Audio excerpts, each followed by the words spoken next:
Hey guys, Dr. Tejal Ramaya from Body Moksha Physical Therapy. We are talking to you today about deadlifts. Deadlifts are one of those exercises that people are kind of afraid to do, but they're actually a really great exercise to do if you are dealing with back pain, if you have had a hamstring injury in the past.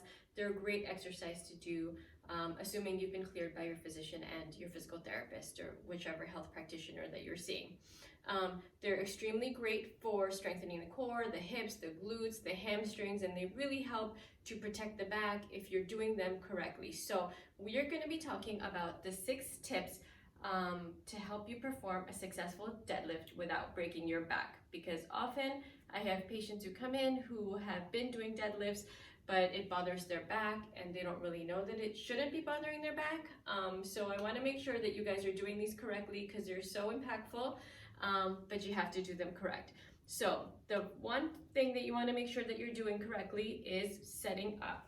So you can use a kettlebell, you can use a barbell, you can use a trap bar, anything that you want to use depending on how much you're lifting, but the setup is very key in each of these pieces of equipment. So if you're using a kettlebell, you want to make sure that your feet are lined up. Your ankles should be lined up with the handle of the weight. The weight should be pretty much under your body.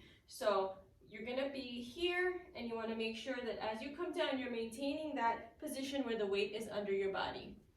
If you're using a barbell, you want to make sure that the barbell is very close to you, and it should really be grazing your shins as you pull up and as you pull down.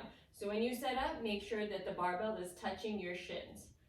If you're using a trap bar, you're going to center yourself in here, feet are hip width apart, and you want to make sure that your hands are in line with the outside of your shins. So you don't want to be back here with your hands in front of you. You want to be lined up right here, and that's going to make sure that you're loading your hips and your hamstrings and not your low back. So tip number 2 is you want to make sure that you're using a hip hinge movement. So the deadlift is a hip hinge movement, so you want to make sure that when you line up, kettlebell is under you, you're driving those hips back, hands fall to the kettlebell. So it's a hip drive. You don't want to be here, that's going to become a squat. You want to be here, hips stay high, hips reach back, and you should feel the tension in the hamstrings, and that's what tells you that you're doing it correctly. The next thing, number 3, is you want to make sure that you're packing your shoulders and packing your neck to tension the back. So line your feet up, hips drive back, hands on the kettlebell, pack the shoulders. You want to imagine that you have 2 pieces of paper here, and you want to squeeze them in together, make sure that no one can pull them out. Drive your knees wide, tuck the chin in. A big mistake I see is people have their heads up, they have their heads down. You want to make sure that your head is lined up with the rest of your spine. Next step, number 4, is when you lift, you want to make sure that you're using your feet and wedging your feet into the ground to drive your hips forward.